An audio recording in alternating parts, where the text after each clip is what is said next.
Bonjour, je suis Charles Malone et bienvenue dans ce tout premier podcast. Alors on va explorer plein de thèmes, mais moi en tout cas, celui qui me tient à cœur, celui qui a bouleversé ma vie, c'est la feuille blanche. Tout simple, la feuille blanche, ça peut être une rupture, un départ, un licenciement, un changement de vie à 40 ou 50 ans, ou plus ou moins d'ailleurs. Ça peut être ce jour où tu te dis, ok, ce que j'ai connu jusque-là, c'est terminé, c'est fini, malgré moi ou à cause de moi. Et maintenant, qu'est-ce que j'écris de ma vie? Quelle impulsion je donne à ma vie? Qu'est-ce que je deviens? Alors aujourd'hui, moi j'ai envie de te parler de ça à travers ma propre histoire et puis de te donner des pistes très concrètes pour commencer à réécrire ta propre page sans te perdre, sans t'oublier et sans t'écraser sous la pression de réussir sa nouvelle vie. Le dogme de cette société, il faut absolument réussir sa vie, mais c'est quoi réussir sa vie? Alors installe-toi confortablement, on va se parler en toute simplicité, comme si on était face à face, comme si on était des potes avec un café ou un thé. Hey, et une grande feuille blanche entre nous. Alors je vais te raconter quelque chose de très perso. Dans ma vie, il y a eu plusieurs chapitres qui se sont terminés brutalement ou douloureusement. Il y a eu des séparations, des histoires d'amour qui ont compté, vraiment, vraiment, vraiment compté. Pas beaucoup, hein, plein d'histoires, mais très peu qui ont compté. Mais celles qui ont compté, elles ont été dingues, passionnelles. Notamment une d'ailleurs. Donc des histoires dans lesquelles moi j'ai mis beaucoup de moi, beaucoup de temps, beaucoup d'espoir, parfois de l'argent. Alors c'est pas grave l'argent, hein, mais voilà, de l'investissement où on y croit, où on se projette, où on pense vraiment que c'est la personne avec qui on va finir notre vie.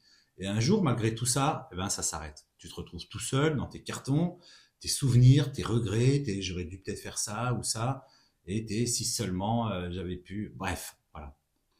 Et puis, il y a eu le travail. Pendant des années, j'ai eu un poste super stable, un super job, hein. J'étais reconnu dans mon job, des responsabilités, des grosses responsabilités, une espèce d'identité sociale rassurante avec une belle voiture. Donc, j'étais dans ce poste-là, dans une très grosse boîte, dans une multinationale. Et un jour, j'ai décidé d'arrêter, de fermer ce chapitre et de dire, ça y est, aujourd'hui, je quitte ce travail. Alors sur le papier, ça peut paraître courageux, parce que moi, plein de gens m'ont dit, oh là là, quelle chance, c'est génial. Non, dans la vraie vie, c'est pas courageux, c'est vertigineux. Vertigineux. Parce qu'à ce moment-là, tu n'as plus de costume à enfiler, plus de carte de visite à attendre, plus de phrases toutes prêtes pour te définir. Tu perds de la sociabilité, tu perds une position. Tout ça, ce sont des feuilles qui se tournent. Le perso, le pro. Et souvent, on ne les tourne pas dans la joie et généralement, on les tourne ensemble, ce que moi j'ai pu faire. Donc on les tourne avec des doutes, de la fatigue, hein, parfois du cœur brisé, parfois de la colère aussi, des ressentiments, de la haine, parce que l'amour et la haine, c'est le pendant, hein, c'est comme ça. Aujourd'hui, si tu écoutes ce podcast, peut-être que toi aussi tu traverses quelque chose comme ça. Le titre a dû t'interpeller. Une séparation, un changement de job, peut-être un départ à la retraite, c'est aussi quelque chose de vertigineux. Un déménagement, ou simplement cette sensation floue que ta vie actuelle ne te ressemble plus. Alors oser une nouvelle page, c'est vraiment le départ pour une grande aventure dans l'inconnu. À un moment, dans ce grand bazar intérieur, moi j'ai pris une décision qui a tout changé. Je suis parti marcher. Ça aurait pu être autre chose. Moi perso, je suis allé marcher. Alors pas juste une petite balade du dimanche, hein. Non, non, non, non, non. Un long trek. Je crois que c'est le deuxième plus grand trek du monde. 4500 km aux États-Unis, un projet complètement fou, un défi physique et surtout un défi intérieur. Des semaines, des mois sur un sentier, seul avec un sac à dos qui pesait une tonne, des doutes, des douleurs et surtout beaucoup, beaucoup, beaucoup de silence. Pourquoi je te raconte ça? Parce que pour moi, cette aventure a été une vraie page blanche à ciel ouvert. Mais je ne le savais pas encore. Quand tu marches pendant des heures, des jours, des semaines, tu ne peux plus tricher avec qui que ce soit, tu es seul, tu ne peux plus te cacher, ni derrière ton travail, ni derrière ton statut, derrière l'image que tu donnes, tu te retrouves face à toi-même. Il y a des jours où tu te sens invincible et ceux où tu te demandes qu'est-ce que je suis en train de faire de ma vie? Qu'est-ce que je fous là? Tu vois, quand tu es dans des montagnes, qu'il y a la tempête, tu es seul. En plus, les États-Unis, pour ceux qui connaissent, il y a des ours, il y a des serpents, il y a des pumas, enfin bref. Là, franchement, t'y es sur ta feuille blanche. Et une big, big. Il y a les moments de grâce, de beauté absolue et des moments de fatigue, de solitude, de découragement. Mais au milieu de tout ça, il y a quelque chose qui bouge. Ça fait son chemin, on le sent. On sent quelque chose se passe. On ne sait pas exactement quoi, mais ça bouge. Et tu commences à comprendre ce que tu veux plus. Tu commences à sentir ce que tu veux vraiment garder de ton ancienne vie et ce que tu es prêt à laisser derrière toi. Parce qu'en fait, clairement, quand tu marches pendant des semaines ou des mois, pour ceux qui l'ont déjà fait, ils savent de quoi je parle, il y a tout qui revient. Ta vie, ton enfance, ton adolescence, tes parents, tes ex, tes enfants, ta vie, il y a tout, ton job, etc. Tout revient. Alors, ce qui est intéressant, c'est que tout revient, mais sans filtre, en fait, sans tous les filtres de la société. Et là, tu vois la réalité des situations. Et là, tu te dis, waouh, qu'est-ce que j'ai fait? Pourquoi j'ai dit ça? Pourquoi j'ai fait ça? Pourquoi j'ai pris telle décision? Mais pourquoi? Et là, c'est dur. J'avoue que là, c'est dur. La page blanche, elle est bien costaud, quoi. Mais c'est le départ d'un grand truc. Ce qui est fou, c'est que le plus compliqué n'est pas toujours le départ. Parfois, je parle beaucoup. Parfois, le plus dur, c'est le retour. Et là, pour le coup, c'est le retour le plus dur. Enfin, c'est différent, c'est pas les mêmes difficultés, mais le retour, bam, compliqué. Tu reviens d'une grande aventure, un truc dingue, un projet fort, le projet de ta vie, une énorme rupture, un changement de dingue. Eux, pendant ce temps-là, les autres, ils ont continué leur vie, leur routine, leurs habitudes. Toi, t'arrives, t'as changé. Mais tu n'es pas encore arrivé quelque part. Tu sais que t'as changé, tu sais pas comment, tu connais pas les conséquences et tu sais pas où ça va te mener. En fait, t'es entre deux mondes. C'est fascinant, en fait. Pas simple, mais fascinant, faut être honnête. Dans mon cas, je suis revenu avec un corps explosé. J'avais perdu 14 kilos, bon, ça m'avait fait du bien, hein. Mais bon, bref, un corps défoncé, un cœur bousculé, des questions plein la tête. J'ai refait mon histoire, j'ai refait mes histoires. Maintenant, qu'est-ce que je fais? Est-ce que je reprends un job comme avant? Moi, j'ai 52 ans. Qu'est-ce que je vois à 52 ans sur le marché du travail? Qui suis-je? De quoi j'ai envie, en fait? Mes enfants sont grands. Il y a des gens qui vont se reconnaître dans ce que je dis là. Voilà, qu'est-ce que je fais? De quoi j'ai envie? Est-ce qu'avant, j'ai vraiment vécu? Est-ce que j'ai vivoté? Bref, c'est ça la page blanche. C'est pas une jolie image d'Instagram, hein, de TikTok, etc. C'est ce moment un peu inconfortable, voire très inconfortable, où tu n'as plus tes anciens repères et surtout tu n'as pas les nouveaux. Et encore une fois, c'est là que c'est fascinant. En plus de ça, il y a la pression. Il faut vite que je retrouve un job, hein, il faut que je trouve des solutions financièrement. Je peux pas me rater. Et surtout, les autres me regardent parce que le regard des autres, c'est difficile. La famille, les enfants, les amis, bref, ça, c'est pas évident. Alors si tu te reconnais là-dedans, sache une chose, tu n'es pas en train de rater ta vie. C'est tout le contraire, tu es en train de passer d'un chapitre à un autre. Et cette zone de flou, c'est justement l'espace dans lequel tu vas pouvoir écrire quelque chose de nouveau, quelque chose d'incroyable. Thé matcha, je vous le conseille. De chez Pouka, toutes mes infusions, tous mes thés, c'est Pouka, la marque Pouka. Je suis pas payé, ils me doivent rien, et je leur dois rien, mais j'adore. Alors, dans cette période de flottement, moi, j'ai commencé à faire quelque chose de très simple. J'ai partagé. Alors, j'avais commencé un tout petit peu avant, ça faisait partie de mon projet de trek, mais j'ai partagé des photos, des vidéos, des réflexions, des bouts d'histoire, des bouts de moi, des bouts des autres, des paysages, tout. J'avais besoin d'extérioriser ça et j'avais besoin de partager ça avec des gens. Alors, au début, c'était presque pour moi, mes enfants, mes amis proches, pour garder une trace aussi. Et puis, j'ai vu que ça touchait des gens et de plus en plus de gens. Alors des messages sont arrivés, merci, ça m'inspire. Moi, je vis une rupture, ça m'aide. Je traverse un burn-out, ça me parle. Je te trouve chouette, j'ai envie de te rencontrer. Oh là là, t'es super. J'ai tout eu, quoi. Tout, tout, tout. Et là, en tout cas, j'ai compris quelque chose de très, très important pour moi. C'est-à-dire que tout ce que j'ai vécu, même les échecs, même les douleurs, les moments difficiles, tout ça, ça peut devenir un vrai matériau pour aider d'autres personnes. Petit à petit, j'ai commencé à prendre au sérieux cette idée. Et si cette expérience, ces marches, ces séparations, ces changements, toutes ces expériences de vie, en fait, devenaient la base d'un nouveau projet. Alors j'ai créé cette chaîne, Charles Malone Zen. C'est venu un peu comme ça, il y a 2 mois, 2 mois, 2 mois et demi, comme un espace d'accompagnement, de méditation, de coaching, un endroit où toutes ces expériences pouvaient se transformer en quelque chose d'utile. Alors ça a mûri petit à petit, hein. C'est né au départ de méditation, puis c'est parti dans le coaching parce que je suis coach. Après je me suis dit mais comment je vais faire du coaching, des capsules? Là aujourd'hui le premier podcast, voilà en fait d'où c'est parti. Est-ce que j'avais un plan parfait? Non, j'avais rien. J'avais une page blanche. Est-ce que je savais si j'allais en vivre? Pas du tout, parce que je touche 0 centime. Pour l'instant, peut-être qu'un jour, voilà. Est-ce que j'avais peur? Bien sûr, l'inconnu fait peur. Mais c'est ça le moteur, c'est la peur le moteur. Mais j'ai compris une chose, je ne pouvais pas contrôler le futur. Par contre, je pouvais choisir ce que j'écrivais chaque jour sur ma feuille blanche. C'est-à-dire, chaque jour, mon présent, qu'est-ce que je fais de ma journée? Et ça a commencé comme ça. Une méditation, une deuxième méditation, une capsule de coaching, un podcast comme celui que je suis en train de faire avec vous. Ce sont autant de phrases, de paragraphes, de chapitres que j'ajoute au jour le jour. Voilà. Et la page blanche, je pourrais l'écrire maintenant depuis 2 mois, on va dire que je l'ai... Alors c'est pas 2 mois d'ailleurs, c'est des mois. Bon bref. Bref, je vais arrêter de parler de moi. Maintenant, j'aimerais qu'on parle de toi. Peut-être que tu viens de traverser une rupture, une relation qui s'est terminée, un job que tu as quitté ou perdu. En ce moment, en plus, économiquement, c'est pas la fête, donc ça va arriver à certains d'entre vous. Je ne vous le souhaite pas, mais il faut se préparer. Un changement de ville, un départ des enfants ou simplement une perte de sens. Alors, je dis simplement une perte de sens, c'est important une perte de sens, hein, c'est pas simple. Hein. Donc, la première chose que je veux te dire, c'est que ta feuille blanche n'est pas un jugement. Et il n'y a personne pour te juger, et toi encore moins. C'est pas tu as raté et recommence. Ça serait plutôt, et c'est plutôt, tu as vécu quelque chose de fort, parce que toutes les expériences sont fortes. Faut pas en minimiser une seule, même les simples. Et maintenant, tu as la possibilité de faire un choix conscient sur la suite. C'est ça qu'amène l'expérience, même si elle n'est pas très bonne, enfin même si on en ressort un peu brinque-ballant, on est beaucoup plus conscient du choix qu'on veut donner à la suite. La deuxième chose, c'est que tu n'es pas obligé d'écrire tout un livre d'un coup.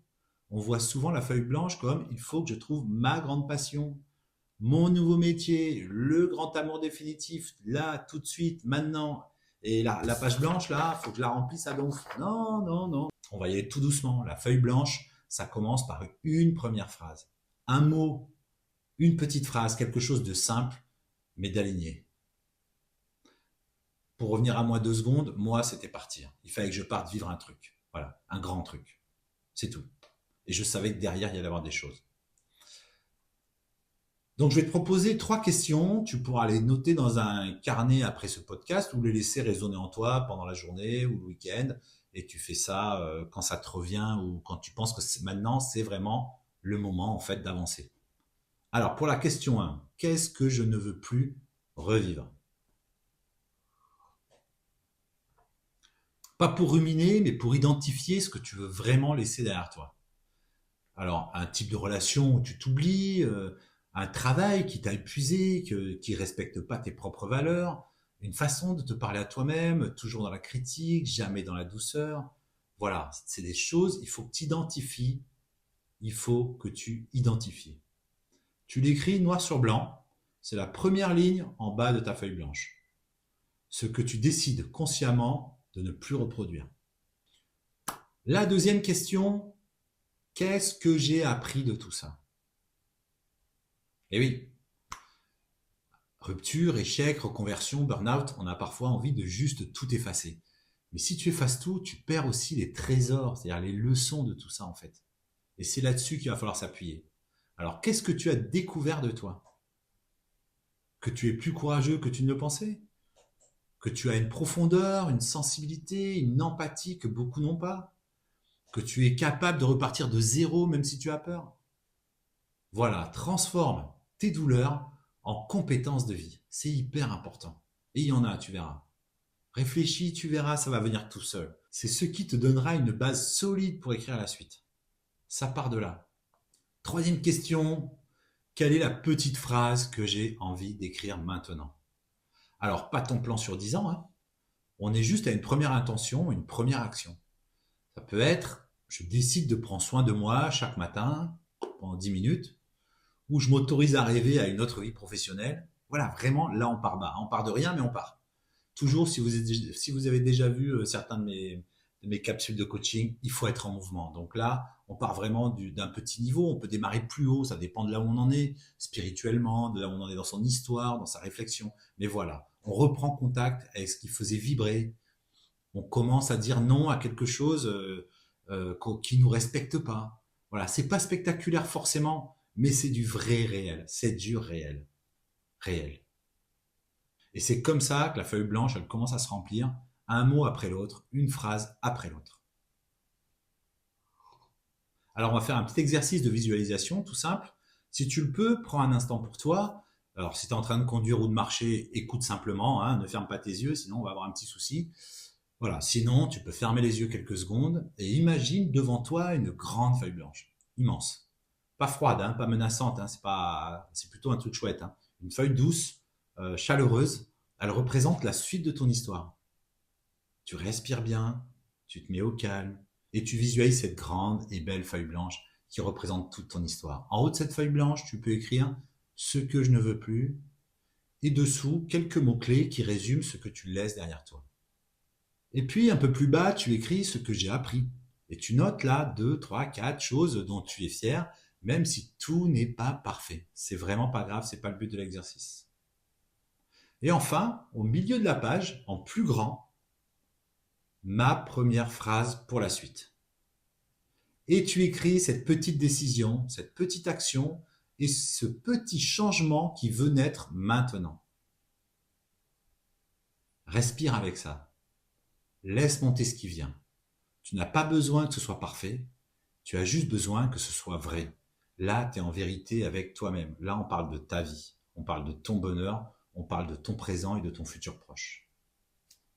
Quand tu rouvriras les yeux, souviens-toi d'une chose, la feuille blanche n'est pas un vide. C'est une chance, une vraie chance. Une chance de ne plus te contenter d'une vie par défaut, mais d'écrire une vie qui te ressemble davantage. Là, j'ai parlé de la feuille blanche individuelle. Je fais un petit laïus, mais on y reviendra certainement sur un prochain podcast, parce que moi, vraiment, là, ça me fascine le truc. Mais il y a la feuille blanche, clip, pour deux, pour les petits couples. Les petits couples qui vont se séparer, là, ou ceux qui n'arrivent pas à se rabibocher, ceux qui s'aiment, hein, soi-disant, mais c'est Beyrouth, on n'y arrive pas, on s'aime trop, on n'arrive plus à communiquer et tout. Ça existe aussi. Là, il y en a qui vont se reconnaître. Ça existe. Ça existe, la feuille blanche pour les couples. Ça existe, la feuille blanche pour un père, une mère et son enfant.